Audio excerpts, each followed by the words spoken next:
Hello students, today we will solve from question number 11 of exercise 8.4 class 7th RD Sharma math में CBSE board की RD Sharma math class 7 को solve कर रहा हूँ। Topic आपका चल रहा है linear equation in one variable. इससे पहले जो 10 क्वेश्चन है उसका लिंक आपको नीचे डिस्कशन बॉक्स में मिल जाएगा। चलिए स्टार्ट करते हैं क्वेश्चन नंबर 11। क्वेश्चन 11 है, one day during their vacation at a beach resort Sheela found twice as many sea shells as Anita. Anita ने जितनी सी सेल्स देखी उससे ज़्यादा उसको अनीता ने डबल्स देखी ना। And Anita found 5 shells more than Sandy. Together Sandy and Sheila found 16 C cells. तो how many did each of them find. तो तीनों में से तीनों को कितनी कितनी सी सेल फाइंड हुई ये फाइंड करना है। कैसे होगा बताते हैं आपको। तो देखिए हमने बताया था इसमें किसी को x मानते हैं, है ना, एक को किसको मान लेते हैं जो इंडिपेंडेंट हो। इंडिपेंडेंट कौन सा देखो यहाँ पर सबसे पहले कौन Sheela found twice as money. Anita, money गलत बोल गया मैं ना। तो शीला डिपेंड है अनीता पर। अनीता को जितनी भी सी सेल फाइंड है शीला को उसके डबल है। तो यानी कि शीला अनीता में बात करें तो शीला को नहीं मानेंगे अनीता। लेकिन आगे अनीता भी डिपेंड है। Anita found 5 shell more than Sandy. Sandy को जितनी मिलनी है उससे 5 अधिक अनीता को मिलनी है। तो लास्ट में जाके सैंडी इंडिपेंडेंट है। सब समझाने की तरह अगर सैंडी को 10 मिल रही है तो अनीता को 5 अधिक यानी कि 10 + 5 15। अगर सैंडी को 2 मिल रही है तो अनीता को 5 मोर देना कि 7। और अगर सैंडी को x मिल रही है तो अनीता को x + 5। तो हम सबसे पहले मान लेंगे let the Sandy found x sea shell. Okay चलिए करते हैं। तो चलिए लिखते हैं let Sandy found x sea shell. Okay यहां तक क्लियर।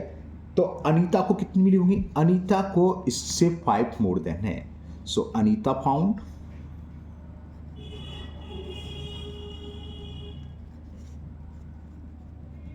x + 5 सी सेल। ठीक है ना। एंड तीसरी कौन थी शीला। और शीला मैं पढ़ रहा हूँ बिल्कुल स्टार्टिंग में दे रखा है Sheila found twice as many sea shells as Anita. Anita को जितनी मिली उसकी डबल, तो इसका डबल कर देंगे। एंड शीला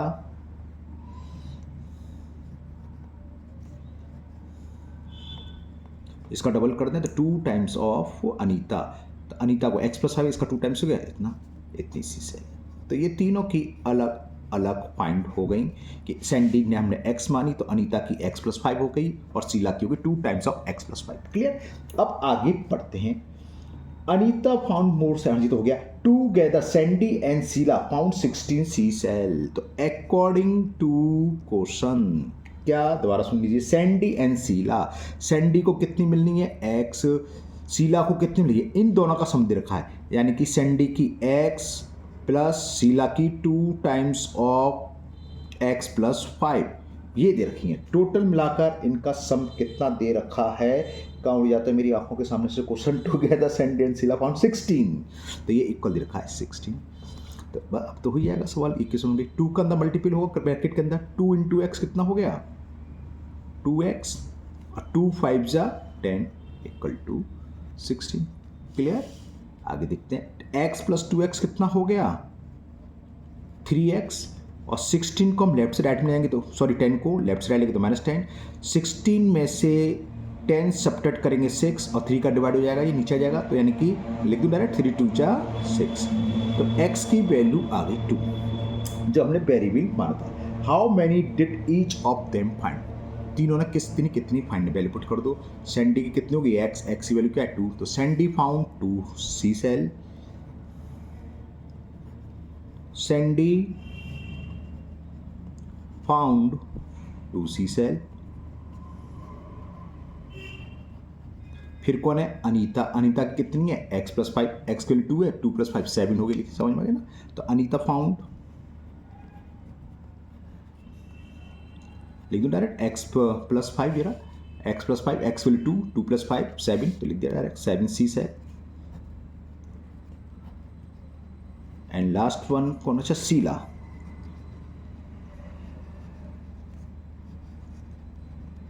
सीला फाउंड, सीला के कितना है ट्वाइस, चलो इसे सॉल्व कर लेता हूँ। सीला found twice x plus 5, x की वैल्यू 2 है और 5, और इसका एक तरीका और था, ये था ना अनीता का डबल है, अनीता की 7, इसका डबल कर लो 14 आएगा। चलो मैं सॉल्व कर दिखा दे रहा हूँ। अब 5 तो कितना हो गया 2 × 7 आ गया ना 14, क्योंकि यहाँ कह रहा है शीला को अनीता से डबल नहीं है, अनीता के यहाँ निकाल चुके 7, तो 7 का डबल 14 डायरेक्ट लिख सकते थे।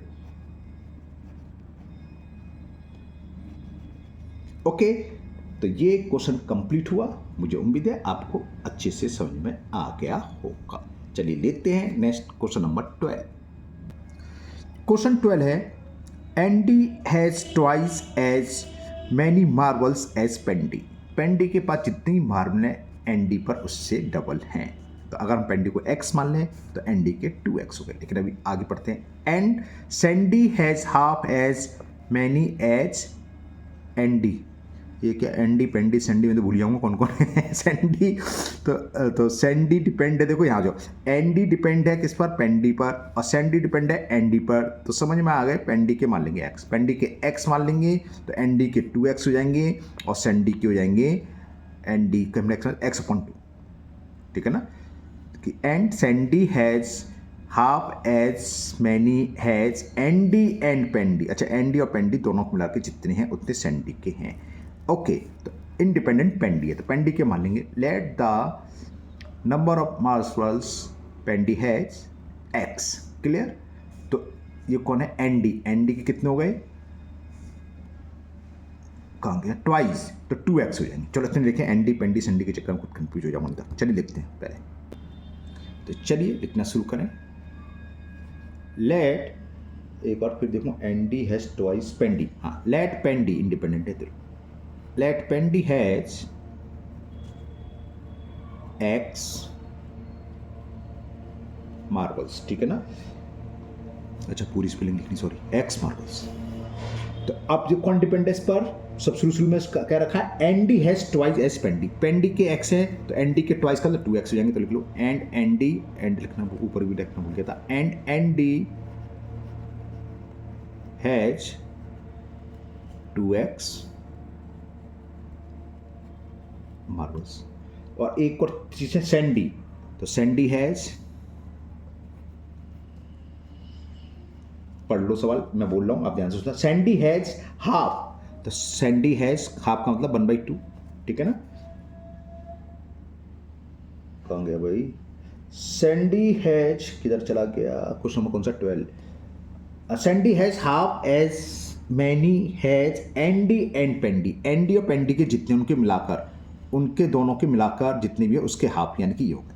इसको थोड़ा सॉल्व करें तो समझ में आ गया, एंडी हैज का इक्वल लगा देना। चलो ये हो गया 1/2 और x और 2x 3x, यानी कि 3x/2 मार्बल्स, ठीक है ना। यहां तक क्लियर हो गई आपकी। अब पढ़ते हैं आगे। If Andy has 75 marbles more than Sandy, तो समझ में आ गया ATQ अकॉर्डिंग टू क्वेश्चन। दोबारा सुन लीजिए क्या कह रहा है। इफ एंडी हैज, एंडी के कितने मार्बल है 2x, ये किसके इक्वल दे रखे हैं, if Andy has 75 more than Sandy, तो ये कितने हैं, सैंडी के कितने हैं, इससे 75 ज्यादा हैं तो प्लस 75 कर दें, बस हो गई। कैसा नहीं आई समझ में, दोबारा समझ। If Andy has 75 more than Sandy, तो इसके जो मार्बल हैं, मैं समझाने की तरह हूँ, अगर इसके 25 मार्बल हैं तो उसके कितने हैं 100, 75 तो ज़्यादा हुए, तो 100 और ये 25 तो इक्वल करने के लिए प्लस 75 और 25 को 25 हुआ, यानी कि एंडी के मार्बलों जो भी हैं किसके इक्वल हैं, जो सैंडी है वो, इसमें प्लस 75 कर दें, ठीक है। अब सॉल्व कर लो, x को दला के ट्रांसफर कर दो, राइट से लेफ्ट बनाएंगे तो 3x/2 प्लस का राइट बनाएंगे तो माइनस हो जाएगा, यानी कि 2x minus 3x/2 is equal 75। Clear. 2 आपका एलसीएम आ जाएगा, 2 आ गया, 2 का मल्टीपल 2 में करेंगे तो कितना हो जाएगा 4x minus 3x is equal 75। 4x में से x सब्ट्रैक्ट करेंगे, x बचेगा खाली, और 2 का मल्टीपल 75 में कितना है 150। चलो मैं स्टेप दिखा दे रहा हूँ, 70 to 5, तो वैल्यू ऑफ x इज 150। तीनों के अलग अलग फाइंड करने। How many does each of them है, तो सबसे पहले कौन था, पेंडी के x थे, तो पेंडी के आ गए 150 मार्बल्स, तो पेंडी हैज 150 मार्बल्स, ठीक है ना। तो लिख देते हैं पेंडी हैज 150 मार्बल्स, x है तो x वैल्यू आइए। दूसरा है एनडी, इसका डबल है तो 300 हो गए। एनडी हैज 2x है तो 2 × 150 300 हो गया ना। एनडी हैज 2 का मल्टीपल कर दो उसमें, तो 300 मार्बल्स,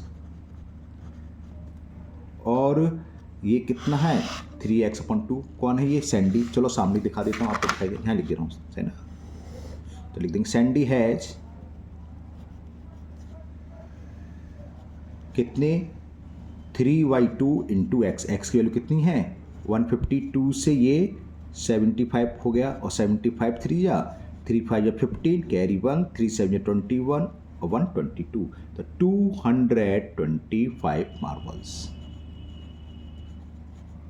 क्लियर, तो ये तीनों के अलग अलग निकला है, पेंडी 150, एनडी 300 और सैंडी 225 मार्बल्स। ओके, मुझे उम्मीद है आपको क्वेश्चन 12 अच्छे से समझ में आ गया होगा।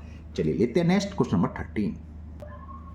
क्वेश्चन 13 है, अ बैग कंटेन्स 25 पैसे एंड 50 पैसे कॉइन्स, 25 पैसे और 50 पैसे के कॉइन्स हैं, whose total value is 30 rupees. जितने भी कॉइन्स हैं उनको अगर ऐड करके देखा तो कुल पैसे हमारे पास 30 रुपये बैठ रहे हैं ना। इफ द नंबर ऑफ 25 पैसे coins is 4 times date of 50 पैसे कॉइन्स, तो हम क्या करेंगे 50 पैसे कॉइन्स को x मान लेंगे, तो 25 पैसे नंबर 25 पैसे कॉइन्स कितने होंगे 4 टाइम्स 4x हो जाएगा। तो फाइंड द नंबर ऑफ इस टाइप ऑफ कॉइन्स, हमें बताना है 50 पैसे और 25 पैसे के कितने कितने कॉइन्स हैं। ईजी है, करते हैं, कैसे होगा बताते हैं। सबसे पहले हम सपोज कर लेते हैं, लेट नंबर ऑफ 50 पैसे कॉइन्स बी x, हमने मान लिए 50 पैसे के x कॉइन्स हैं हमारे पास, और 25 के कितने 4 टाइम्स, जितने भी इसका 4 टाइम्स 4x हो गए। सो नंबर ऑफ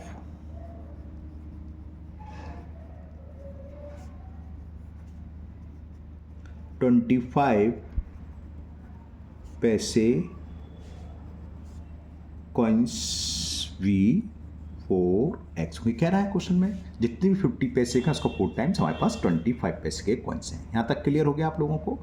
अब आगे बढ़ते हैं, क्या कह रहा है, is the total values 30 rupees, जितने भी कॉइन्स हैं उन सबकी वैल्यू 30 रुपीज है अकॉर्डिंग टू क्वेश्चन। कैसे होगा, 50 पैसे के जितनी कॉइन्स हैं वो कितने रुपए हैं, प्लस 25 पैसे कितने कॉइन्स हैं वो कितने रुपए कलर हैं, उन दोनों को प्लस कर दें और बराबर 30, ये तो हो जाएगा। अब करेंगे कैसे, सपोज करो आपके पास 50 पैसे के 2 कॉइन्स हैं, है ना, कितने रुपीज़ हुए 50 पैसे प्लस 50 100 पैसे 1 रुपीज़ हुए, ठीक है ना।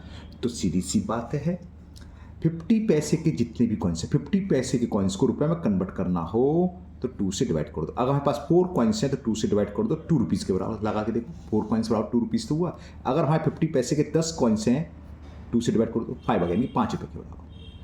और 25 पैसे में 1 रुपये में जितने कॉइन्स होते हैं वाले, जैसे 1 रुपये में 50 पैसे कितने कॉइन्स है 2, उससे डिवाइड कर देते हैं। इसी तरह 25 पैसे 25 पैसे के कॉइन्स 1 रुपये में कितने होते हैं, आपने तो शायद देखे भी नहीं होंगे 25 पैसे, तो वो कितने होते हैं 4। तो जैसे हमारे पास 16 कॉइन्स है मान लो, तो 4 से डिवाइड कर दो तो 4 रुपीज़ हो गया। 25 पैसे के आपके पास 4 कॉइन्स हैं तो 4 से डिवाइड करो यानी कि 1 रुपीज़ हो गया। तो समझ में आ गया। तो इसको क्या करेंगे, 50 पैसे के जितने भी कॉइन्स में 2 से डिवाइड कर देंगे यानी कि x/2 प्लस 25 पैसे के जितने कॉइन्स हैं उसमें 4 से डिवाइड यानी कि 4x/4 और बराबर कितने रुपए के बराबर 32 रुपीज़। क्लियर, तो यहाँ डायरेक्ट ये लिखना है। तो अकॉर्डिंग टू क्वेश्चन 50 पैसे के x कॉइन्स, इसको रुपए में कन्वर्ट करें तो x/2 रुपीज़ हो गए, प्लस 25 पैसे के 4x कॉइन्स, इसको रुपए में कन्वर्ट करें तो 4 से डिवाइड कर देंगे। और ये दे रखा है किसके 30 रुपीज़, ये 30 रुपीज़ का सिंबल लिखो ना लिखो कोई जरूरत नहीं, जब इक्वेशन सॉल्व करो तो ऐसे लिखते हैं, ठीक है ना। अब यहाँ दो तरीके हैं, या तो 4 से 4 काट दो, तो क्या जरूरत है, खाली 2 से काट दो, 2 2 या 2 सेम हो जाएगा ना, समझ आ रही है? नहीं, बहुत से लोग कहेंगे सर नहीं क्या करा 4 से 4 काटा, तो कितना हो x/2 plus 2x/2 direct add हो जाएगा लाइक फ्रैक्शन के, तो ये हो गया 3x/2 क्रॉस मल्टीपल। तो x की वैल्यू क्या आ गई, x इज इक्वल टू 30, 2 ऊपर जाएगा, इसमें कुछ बच्चे गड़बड़ कर देते हैं और 3 नीचे आ जाएगा, ठीक है ना, 3 से 10 बार कैंसिल, तो 10 2 जा 20, तो x की वैल्यू 20 आ गई। पूछा क्या है पहले देख लेते हैं, क्वेश्चन नंबर 13 पूछा ये है find the number of each type of coins. तो हो गया x था, x कितना था 50 पैसे के कॉइन्स, तो नंबर ऑफ 50 पैसे कॉइन्स x यानी कि 20, तो लिखते हैं नंबर ऑफ 50 पैसे कॉइन्स या 50 पैसे कॉइन्स, कुछ भी नंबर ऑफ 50 पैसे कॉइन्स वो है x और x की वैल्यू 20, तो 20 कॉइन्स तो हमारे पास 50 पैसे के हैं, और 25 पैसे के कितने कॉइन्स है वो भी निकाल देते हैं वही। नंबर ऑफ 25 पैसे कॉइन्स वो हमारे पास है 4x, देखो जरा हम लिखे थे नंबर ऑफ 25 पैसे 4x, तो यानी 4 इंटू 20, 4 इंटू 20, तो ये आ गया 80 कॉइन्स, 20 कॉइन्स। अब आंसर चेक करके दिखाएं, बस इतना हो गया, इतना ही पूछा है वो, तो अब जब जितनी बड़ी प्रॉब्लम है आपके पास समय हो तो आंसर चेक कर लो, कराते हैं। 50 पैसे के 20 कॉइन्स हैं, तो कितने रुपए खींच कर आए 20/2, तो 10 रुपीज़, तो हमें 50 पैसे से हुए, ये 80 हैं, हमने बताया था 25 पैसे को अगर रुपये में कन्वर्ट करो तो 4 से डिवाइड करो तो जितनी कॉइन्स हो, तो ये 20 रुपीज़ आ गया। 10 रुपीज़ प्लस 20 रुपीज़ ऐड कर लो 30 रुपीज़, वही कह रहा था कि कुल मिलाकर 30 रुपीज़ है, यानी कि हमारा 100% आंसर करेक्ट है। चलिए लेते हैं नेक्स्ट क्वेश्चन नंबर 14। क्वेश्चन 14 है the length of a rectangular field is twice is breadth, तो हम ब्रेथ को x मान लेंगे तो लेंथ ट्वाइस है तो 2x हो जाएगी। मीटर सेंटीमीटर, ये आगे देखते हैं क्या इसमें क्या दे रखा है, if the perimeter of field is 228, क्या लिख रहा है मीटर, तो लेंथ ऑफ ब्रेथ मीटर में मान लेंगे, क्लियर, बस यही था। तो find the dimension of the field, dimension से पता समझिए, लेंथ ऑफ ब्रेथ फाइंड करनी है, ब्रेथ या विड्थ एक ही बात होती है, नहीं तो जानते हैं आप। चलिए करते हैं इसे भी, तो क्या मान लेंगे इसमें, कौन डिपेंड है, लेंथ, कि the length of A rectangular field is twice its breath, तो लेट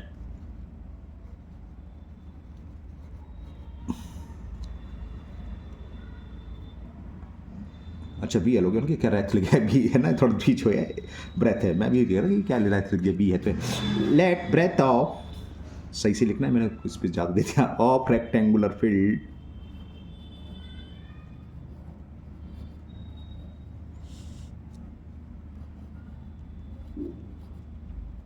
बी x मीटर, कुछ ज़्यादा जूम हो गया, थोड़ा सा कम करूँ, पूरा दिखाई तो दे, हाँ अब सही है ना, ठीक है अब सही है। तो let breadth of the rectangular field be x metre, so length क्या होगी इसकी 2 टाइम्स कह रहा है, सो लेंथ ऑफ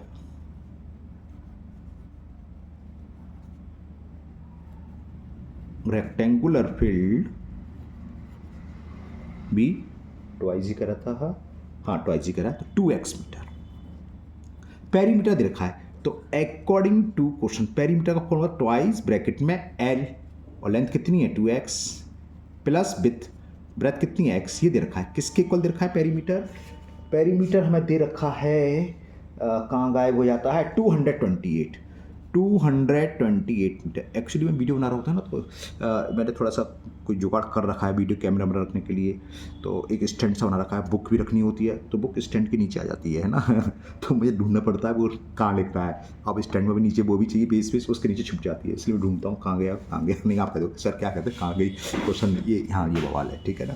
तो ये हो गया, चलिए करते हैं, 2 नीचे आ जाएगा, या पहले इसको ऐड कर लो, मर्जी है कैसे भी कर लो, तो मैं 2 नीचे ले रहा हूँ, और 2x प्लस 3x कितना हो जाएगा, sorry 2x plus x 3x, और ये 2 नीचे आ गया, तो 2 से कट गया, सीधे काट सकते हैं यहाँ से, 2 1 जा 2 1 जा 2 4 जा, तो 114, 4 1 5 1 6 यानी कि 3 से कैंसिल हो जाएगा। तो x की वैल्यू डायरेक्ट काट दो, चाहे आप चाहो तो ऐसे शो कर दो, मर्जी है आपकी। 3 जा 9, 2 बचा, 2 4 20, 3 8 तो x निकलाया, x इज 38।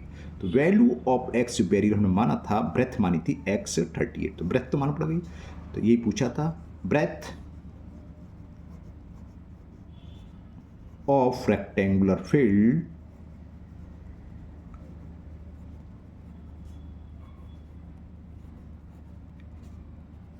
मीटर और लेंथ क्या है इसकी डबल 2x, तो 2 इंटू 38 76 हो जाएगा। ओहो ओहो, एक मिनट।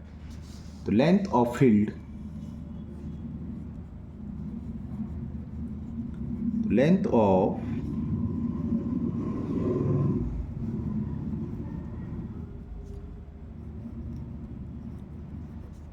टू इंटू 78 यानी कि 36 मीटर। तो ये आंसर आ गया हमारा, लेंथ 76 मीटर और ब्रेथ हो गई 38 मीटर। चलिए लेते हैं क्वेश्चन नंबर 15। फिर एक पैसे का आया कॉइन्स का। There are only 25 coins in a purse. Easy हो गया, सिर्फ 25 पैसे के कॉइन्स हैं। आगे देखते हैं, the value of money in the purse is 7, अच्छा कैमरे में देख लो, दिख नहीं रहा, 17.50।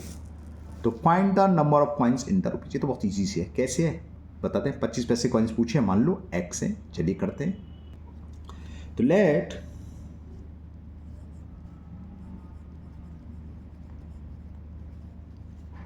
नंबर ऑफ 25 पैसे कॉइन्स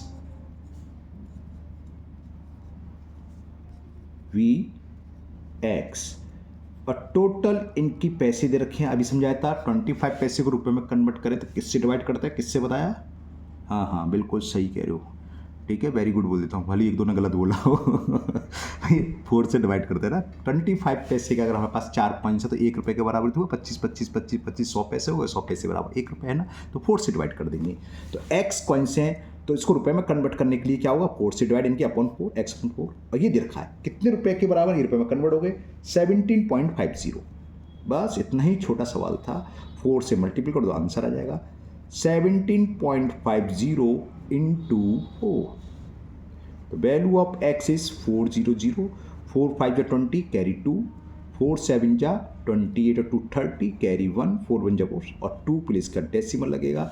तो x की वैल्यू आ गई 70, यानी कि नंबर ऑफ 25 पैसे कॉइन्स हमारे पास 70 हैं। तो नंबर ऑफ 25 पैसे कॉइन्स, तो नंबर ऑफ 25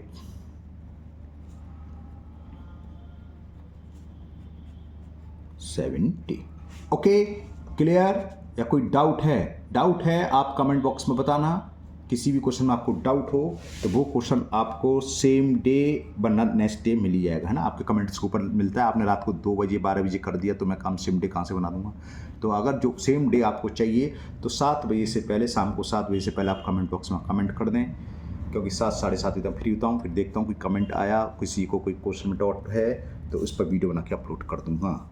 और वरना कमेंट नहीं होता है तो मैं वीडियो बनाने बैठ जाता हूँ, आध पौन घंटा लग ही जाता है, फिर अपलोड करने में आध पौन घंटा लग जाता है ना, फिर पूरी वजह करने। इसलिए आपको अगर सेम डे चाहिए तो शाम के 7 बजे से पहले पहले कमेंट डाल दो। Now next and last question of exercise 8.4। क्या क्वेश्चन है दिखाते हैं फिर करते हैं। Question number 16, in a hostel mess 50 kg rice are consume every day. जितने बच्चे हैं total per day 50 kg rice बन जाते हैं, चावल 50 kg यूज हो रहे हैं, कंज्यूम मतलब यूज हो रहे हैं।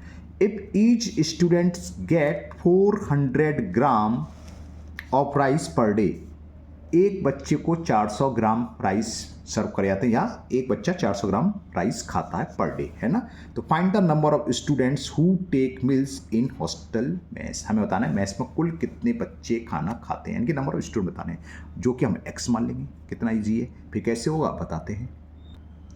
तो let number of students be x, let number of student be x, ठीक है ना। Total rice consume in per day वो दे रखा है 50 kg। In a hostel mess 50 kg rice are consume every day. या अमाउंट ऑफ राइस कंज्यूम, कुछ भी लिख लो, उससे कोई फर्क नहीं है, अमाउंट ज़्यादा अच्छा लगता है देखने में। तो टोटल राइस कंज्यूम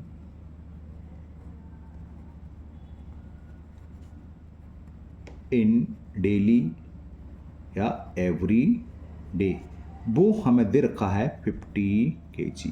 kg को हम ग्राम में कन्वर्ट कर दें तो ये तो जानते हो, नहीं जानते तो लो सीख लो। क्या करते हैं, 1000 से multiple 1 kg equal to 1000 gram.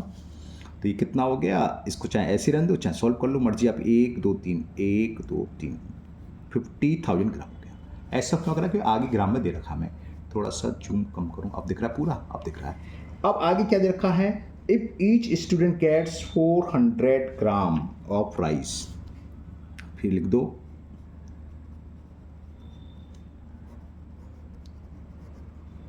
Each students got 400 ग्राम। ठीक है, अब हो गया, कैसे हो गया, एक बच्चा 400 ग्राम चावल खा रहा है, कुल कितने बच्चे हैं, स्टूडेंट्स हैं x, तो कुल कितना चावल कंज्यूम हो रहा होगा, 1 400 2 800 3 1200, तो x मतलब कहने का था इन दोनों का आपस में मल्टीप्लाई कर दे, 400 इंटू एक्स बराबर कुल चावल कितने कंज्यूम हो रहे पर डे, ये तो आएगा। ठीक है, तो शब्द लिख दो ATQ अकॉर्डिंग टू क्वेश्चन। दोबारा समझ लो अगर नहीं समझ में आया, एक बच्चा खा रहा है 400 ग्राम, तो x बच्चे कितने खाएंगे, 400 इंटू एक्स पर डे में, और ये देखा पर डे किसके बराबर 50,000, तो ये लिख दो 50,000 1 2 3 ग्राम। तो x की वैल्यू यहाँ से निकल आई। नंबर ऑफ स्टूडेंट्स कितने हो गए, 50,000 अपॉन 400, 20 से 20 काट दो, 4 बन जा 4 4 बन जा 4, 1 बचा 100 और सॉरी 1010, 4 2 जा 8 4 5 जा, तो x की वैल्यू आ गई 125।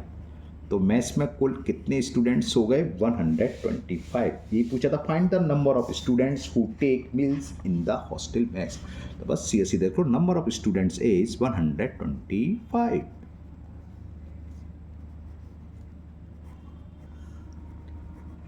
Number of students in maths लिख तो अच्छी बात है, नहीं लिखोगे तो इस पर टीचर नंबर नहीं काटेगा। Okay, 125 is the correct answer. तो मुझे उम्मीद है आपको समझ में आया होगा। फिर भी अगर आपको किसी क्वेश्चन में अभी भी डाउट है तो आप कमेंट बॉक्स में कमेंट करें, मैं उस क्वेश्चन पर एक अलग से वीडियो बनाकर अपलोड कर दूंगा। अगर आप लोग पहली बार चैनल पर आए हैं तो चैनल को सब्सक्राइब करना भूलें, साथ ही साथ बेल आइकन जरूर प्रेस करें, जिससे आगे जो भी वीडियो अपलोड होगी उसका नोटिफिकेशन आपको मिल जाएगा और वीडियो आपकी मिस नहीं होगी। इस वीडियो को अपने दोस्तों को भी शेयर करिए, जिससे वो भी फ़ायदा उठा सके और हम भी फ़ायदा उठा सके। हमारी वीडियो शेयर करके ज़्यादा देखी जाएगी, हमें फ़ायदा मिलेगा। सही बात है, झूठ क्यों बोलेगा। चलिए फिर मिलते हैं नेक्स्ट वीडियो में। Thank you, have a nice day.